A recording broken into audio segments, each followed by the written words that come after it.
Hello everyone. तो आज हम पढ़ेंगे mind map reproduction in organism का। और काफ़ी छोटा चैप्टर है ये, लेकिन काफ़ी अच्छा चैप्टर है। नीट में जो क्वेश्चंस आते हैं इसके वो ज़्यादातर मैच द फॉलोइंग के होते हैं, क्योंकि फैक्ट जो है काफ़ी है इसमें।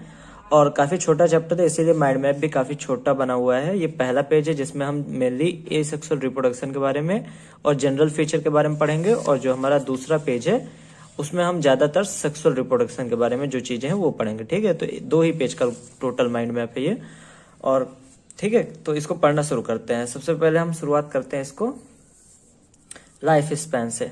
काफी छोटा इसका वीडियो भी रहेगा, लगभग 15 से 16 मिनट के आसपास में कंप्लीट हो जाएगा ये। तो लाइफ स्पैन क्या होता है? Period from birth to natural death. Birth मतलब जब से आप पैदा हुए और जब आपकी नेचुरल डेथ हुई उसके बीच का जो टाइम होता है उसको लाइफ स्पैन कहते हैं। Life span is no relation to size. इसका साइज से कोई रिलेशन नहीं होता है। जैसे कि आप यहाँ पे देख सकते हैं, क्रो, कौवा और पैरट लगभग सेम साइज के होते हैं। लेकिन देखिए, क्रो जो होता है 15 साल का लाइफ स्पैन होता है। पैरट का 140 साल का लाइफ स्पैन होता है। तो साइज से कोई रिलेशन नहीं होता है लाइफ स्पैन का। ठीक है, चाहे साइज बड़ा हो चाहे छोटा हो, उससे मतलब फर्क नहीं पड़ता है कि लाइफ स्पैन कितनी होगी। तो ये इतने लाइफ स्पैन आपको याद रखने हैं, क्योंकि ये सारे नीट में कई बार पूछे गए हैं। ठीक है, तो एलिफेंट क्या होता है? 60 से 90 साल का।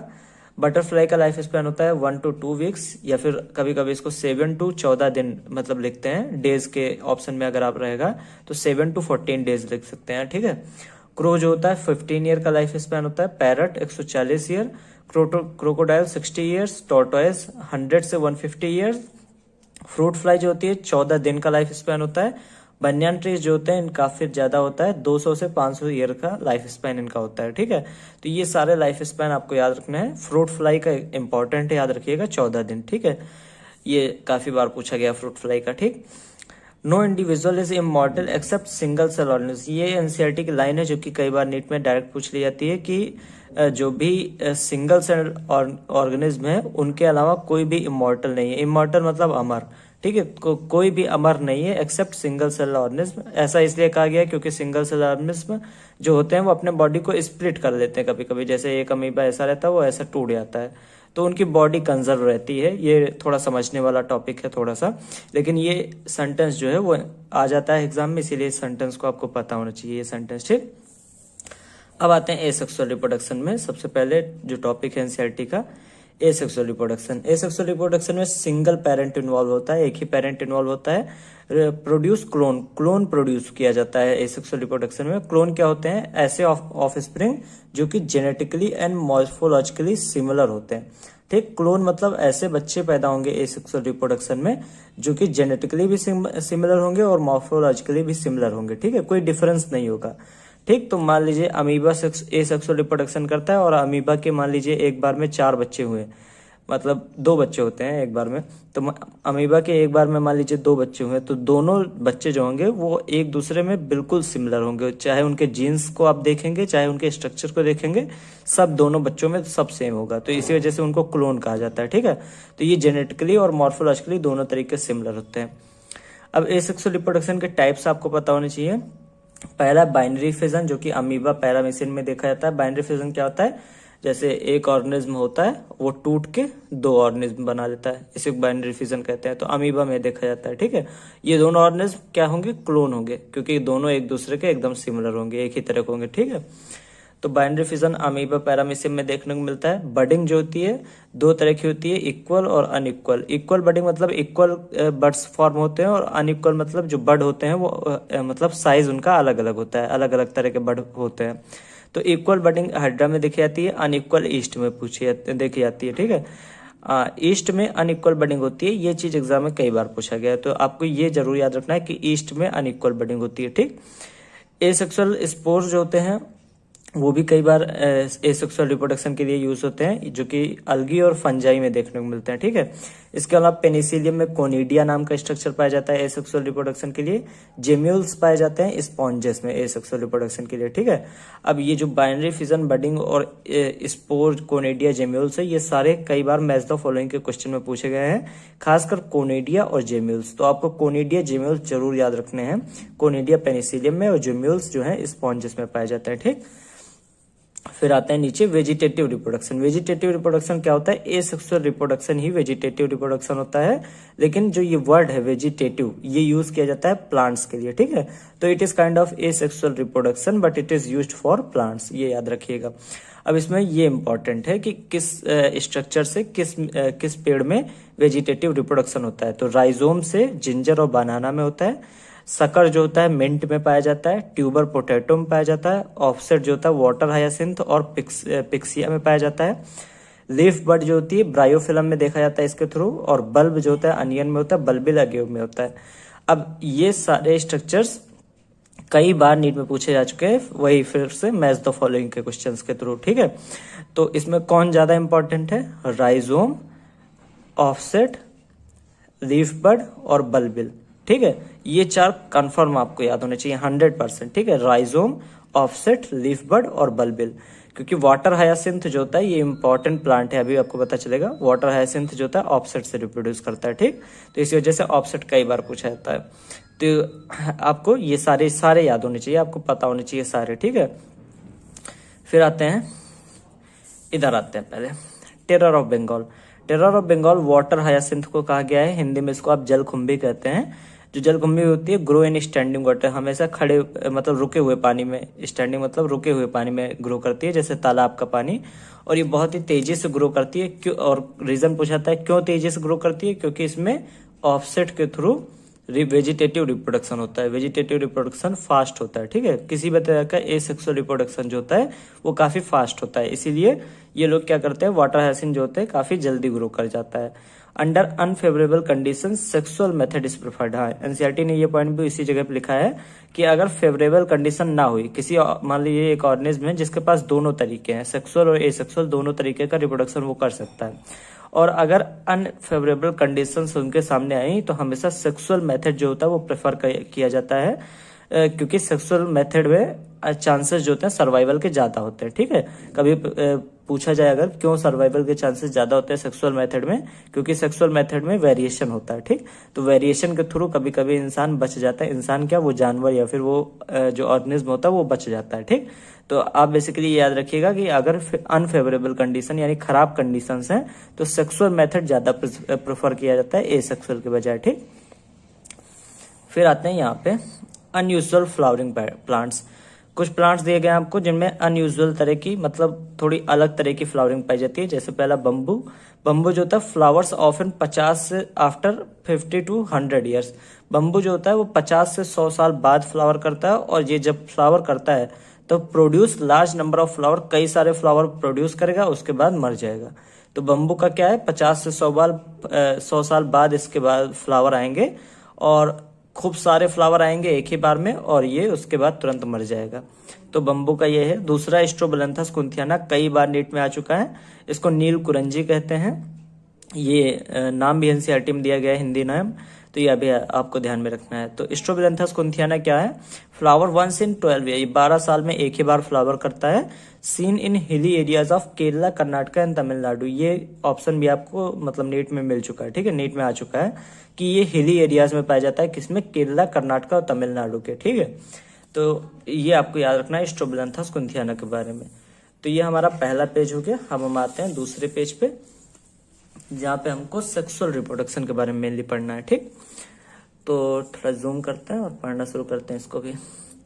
सेक्सुअल रिप्रोडक्शन में 3 फेज देखी जाती है, जुवेनाइल फेज या फिर वेजिटेटिव फेज जिसे कहता है। जुवेनाइल एनिमल के लिए यूज होता है, वेजिटेटिव प्लांट के लिए। अभी मैंने बताया था आपको एसेक्सुअल रिप्रोडक्शन वाले चैप्टर में भी मैंने बताया था कि वेजिटेटिव रिप्रोडक्शन क्या है, बेसिकली एसेक्सुअल रिप्रोडक्शन है प्लांट के लिए यूज कहता है। जो वेजिटेटिव टर्म है ये हमेशा प्लांट्स के लिए यूज किया जाता है, ठीक है।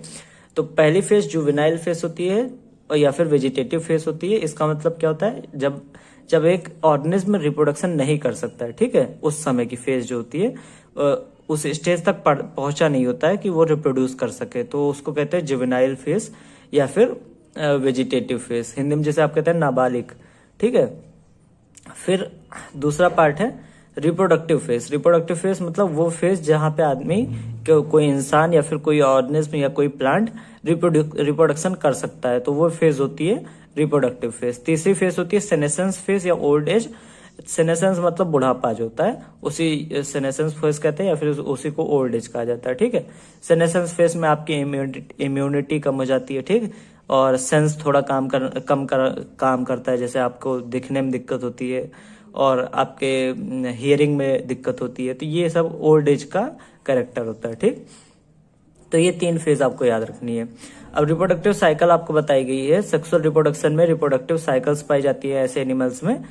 2 तरह की होती है, एक ऑस्ट्रस साइकिल, एक menstrual cycle. Oestrus cycle non primates में जो साइकिल होती है उसको ऑस्ट्रस साइकिल कहते हैं, जैसे कि डॉग, रैट है, इन सब में ऑस्ट्रस साइकिल पाई जाती है। मेंस्ट्रुअल साइकिल क्या होती है, प्राइमेट्स में पाई जाती है, जैसे कि मंकी, ह्यूमन, इन सब में मेंस्ट्रुअल साइकिल पाई जाती है। ठीक, मेंस्ट्रुअल साइकिल का टॉपिक बहुत बड़ा है जो कि हमें पढ़ना भी है। ठीक है, तो आगे जो चैप्टर्स आएंगे उनमें आपको मेंस्ट्रुअल साइकिल के बारे में पूरा मतलब अच्छा खासा बड़ा टॉपिक पढ़ना पड़ेगा। ठीक, तो ये याद रखिएगा, मेंस्ट्रुअल साइकिल प्राइमेट्स में पाई जाती है। प्राइमेट, नॉन प्राइमेट क्या है, ये हमारा ऑर्डर है। ठीक है, प्राइमेटा और नॉन प्राइमेटा बेसिकली।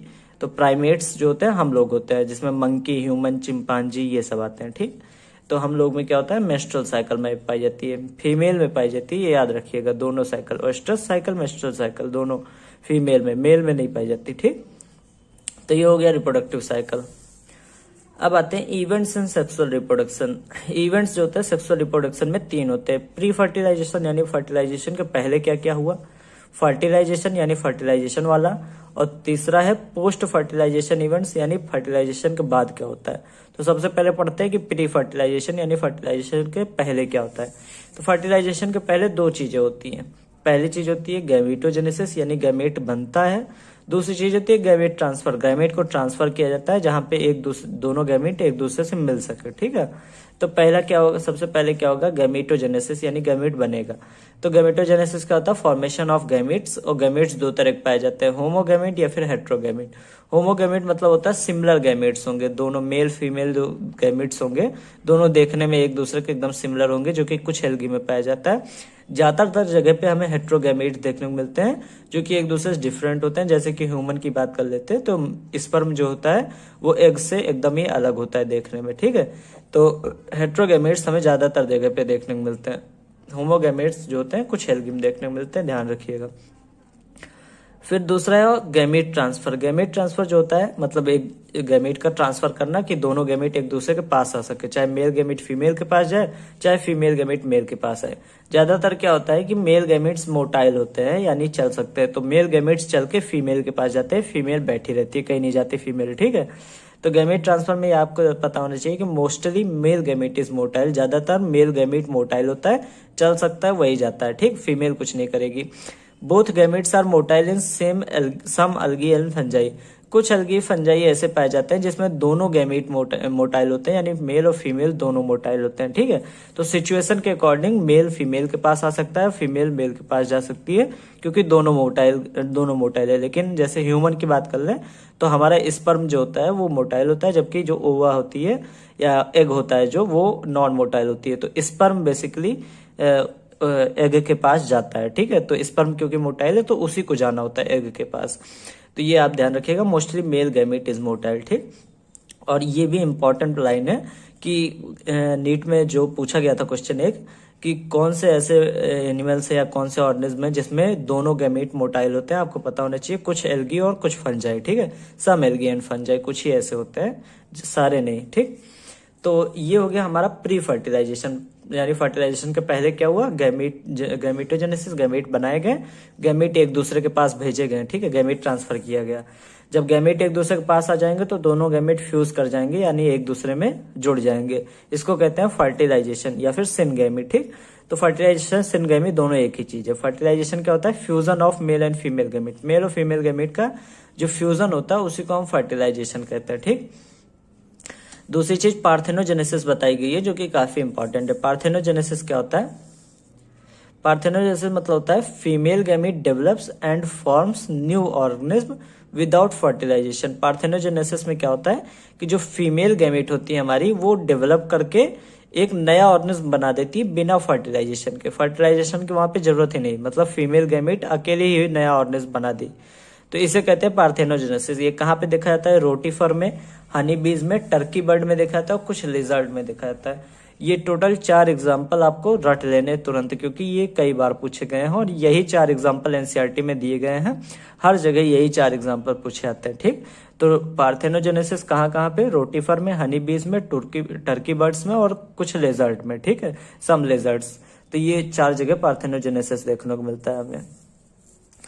फिर फर्टिलाइजेशन जो होता है वो 2 तरीके से होता है। एक्सटर्नल फर्टिलाइजेशन हो सकता है, इंटरनल होता है। एक्सटर्नल मतलब शरीर के बाहर होना, जो कि बोनी फिशेस और एम्फीबियन जैसे कि फ्रॉग में देखने को मिलता है। फ्रॉग में जो फर्टिलाइजेशन होता है वो बॉडी के बाहर होता है। इंटरनल फर्टिलाइजेशन मैमल्स में देखने को मिलता है, बर्ड में, जैसे कि हम लोगों में, इंसानों में इंटरनल फर्टिलाइजेशन होता है। फर्टिलाइजेशन जो होता है फीमेल के अंदर होता है। ठीक है, तो ये 2 तरह के फर्टिलाइजेशन होते हैं। ठीक, अब आते हैं पोस्ट फर्टिलाइजेशन इवेंट। पोस्ट मतलब होता है बाद में, फर्टिलाइजेशन के यानी बाद में क्या होता है। तो फर्टिलाइजेशन के बाद में जाइगोट बनता है और एम्ब्रियो बनता है। तो जाइगोट जो बनता है सिंगल सेल्ड होता है हमेशा। ये पॉइंट तो काफी सिंपल है लेकिन कभी कभी आप भूल जाते हैं, तो याद ध्यान रखिएगा। जाइगोट जो होता है सिंगल सेल्ड होता है। जब मेल गैमेट और फीमेल गैमेट एक दूसरे में फ्यूज करेंगे तो एक सिंगल सेल्ड बनेगा, जो कि जिसको हम जाइगोट कहेंगे। और zygote ensures continuity of life over generation. ये एक लाइन है एनसीईआरटी में। अब ये लाइन इंपॉर्टेंट है और ये नीट में पूछी गई है, तो ये याद रखिएगा कि zygote ensures continuity of life over generation. ठीक है, जाइगोट जो होता है वो इंश्योर करता है यानी कंफर्म करता है कि लाइफ जो होता है वो अब कंटिन्यू होगी। यानी एक बार जाइगोट हमारा सही से बन गया तो लाइफ आगे आसानी से बढ़ सकती है। ठीक है, तो ये लाइन जो है ये इंपॉर्टेंट है क्योंकि नीट में पूछी गई है। ठीक है, तो ये ध्यान जरूर रखिएगा। फिर आता है एम्ब्रियोजेनेसिस। एम्ब्रियोजेनेसिस मतलब होता है फॉर्मेशन ऑफ एम्ब्रियो। एम्ब्रियो क्या होता है? जाइगोट ही जो होता है, इसी में डिवीजन होते होते जब हाथ पैर और हार्ट ये सारी चीजें बनने लगती हैं तो उसे हम कहते हैं एम्ब्रियो। ठीक, तो बेसिकली शुरुआती तौर पे जो बच्चा होता है उसी को एम्ब्रियो कहते हैं। जब तो एम्ब्रियोजेनेसिस क्या होता है? Formation of embryo. इसमें 2 प्रोसेस होती हैं, सेल डिवीजन, एक तो सेल डिवाइड करती है, दूसरा सेल डिफरेंशिएशन। सेल डिफरेंशिएशन मतलब होता है अलग अलग तरह की सेल बनना, जैसे हार्ट की सेल बन जाना, जैसे नर्वस सिस्टम की सेल बन जाना। ठीक है, नर्व बन जाना, नेफ्रॉन बन जाना, ये अलग अलग तरह की सेल का बनना जो होता है उसी को कहते हैं सेल डिफरेंशिएशन। तो formation of different type of cell जो होता है उसी को कहते हैं सेल डिफरेंशिएशन। ये दोनों प्रोसेस किसमें होते हैं? एम्ब्रियोजेनेसिस में आपके होते हैं। तो ये हो गया हमारा पोस्ट फर्टिलाइजेशन इवेंट। ठीक, तो हमने बेसिकली सेक्सुअल रिप्रोडक्शन की मेन चीजें सारी पढ़ ली हैं। हमने ये फेजेस पढ़ ली हैं और इवेंट्स पढ़ लिया सेक्सुअल रिप्रोडक्शन का। अब 1-2 पॉइंट्स और है जो कि यहाँ पे हर्माफ्रोडाइट। हर्माफ्रोडाइट क्या होता है? Bisexual animal. बाइसेक्सुअल मतलब एक ही बॉडी में दोनों सेक्स का होना। जैसे एक कॉकरोच होता है, उसमें मेल, एक ही कॉकरोच में मेल फीमेल दोनों चीजें होती हैं। ठीक है, तो कॉकरोच नहीं, अर्थवर्म, सॉरी अर्थवर्म जो होता है वो उसमें क्या होता है? मेल और फीमेल दोनों पार्ट होते हैं एक ही अर्थवर्म में। ठीक, तो याद रखिएगा अर्थवर्म और स्पॉन्जेस इसके एग्जांपल हैं जिसमें मेल और फीमेल दोनों पार्ट होंगे एक ही बॉडी में। ठीक है, तो इसको कहते हैं बाइसेक्सुअल एनिमल और बाइसेक्सुअल एनिमल को ही हम हर्माफ्रोडाइट कहते हैं। ठीक है, ये बेसिकली टेक्निकल टर्म है जो कि आपको याद रखना है। म्यूसाइट क्या होता है? गैमीट मदर सेल, यानी गैमीट बनाने वाली जो मदर सेल होती है उसी को कहते हैं गैमीट मदर सेल। मतलब कोई चीज बनाती होगी जो, तो मदर सेल क्या बना रही है यहाँ पे? गैमीट बना रही है। तो म्यूसाइट क्या होती है? गैमीट मदर सेल होती है बेसिकली, यानी म्यूसाइट जो होगी ये डिवाइड करके गैमीट बनाएगी। तो ये आसान है, इसको याद रखना है। तो म्यूसाइट आप याद रखिएगा, गैमीट मदर सेल जो होती है उसे हम म्यूसाइट कहते हैं। ये जब डिवाइड करती है तो इससे गैमीट बनते हैं। ठीक है, तो ये हो गया सेक्सुअल रिप्रोडक्शन। ठीक है, तो ये सेक्सुअल रिप्रोडक्शन का पूरा सीन हो गया और हम ए सेक्सुअल रिप्रोडक्शन के बारे में यहाँ पढ़ चुके हैं। लाइफ स्पैन और ये बाकी चीजें यहाँ पे हम पढ़ चुके हैं। ठीक है, तो ये हो गया पूरा चैप्टर कंप्लीट। हमारे ख्याल से टोटल 18 मिनट लगे हमें इस चैप्टर को कंप्लीट करने में। बहुत ही आसान, बहुत ही इजी चैप्टर था, बहुत ही छोटा, लेकिन मैच द फॉलोइंग के क्वेश्चंस काफी आते हैं इससे। खासकर आपको ये जरूर पता होना चाहिए कि ऑफसेट और बल्बिल, लीफ बड और राइजोम, ये चारों मतलब कौन इसके किस प्लांट को ये यूज करे जाते हैं, किस प्लांट में यूज किए जाते हैं। ठीक है, ये जो स्ट्रक्चर्स हैं लीफ बड और बल्बिल ये सारे किस प्लांट में यूज किए जाते हैं ये जरूर आपको पता होना चाहिए। क्लोन आपको पता होना चाहिए। ठीक है, ये छोटी छोटी चीज आपको पता होना चाहिए और इनको आपको याद रख लेना है। ठीक है, अगर आपके पास बिल्कुल टाइम नहीं है तो fruit fly, tortoise, crocodile, parrot, crow, butterfly, इतना जरूर याद रखिएगा। ठीक, ऊपर के आप एलिफेंट और सबसे नीचे बनियान ट्री, आप इसको छोड़ सकते हैं, ये थोड़ा कम आया है। ठीक है, आए तो ये भी है नीट में, इसीलिए मैंने लिखा है यहाँ पे। ठीक, और खासकर ये एक चीज याद रखिएगा कि वाटर हायासिंथ जो होता है, इसको टेरर ऑफ बंगाल कहते हैं। वाटर हायासिंथ रिप्रोड्यूस कैसे करता है? ऑफसेट से करता है। ठीक है, तो ये काफी इंपॉर्टेंट है कि ऑफसेट से वाटर हायासिंथ रिप्रोड्यूस करता है। ठीक, तो ये हो गया रिप्रोडक्शन ऑफ ऑर्गेनिज्म का माइंड मैप। इसके आगे जो दूसरा चैप्टर है उसका माइंड मैप अगले वीडियो में हम पढ़ेंगे। तब तक के लिए थैंक्स। आपको पीडीएफ नीचे मिल जाएगा, डिस्क्रिप्शन में लिंक होगा। ठीक है, thank you very much. Video अच्छा लगा होगा तो शेयर कर दीजिएगा।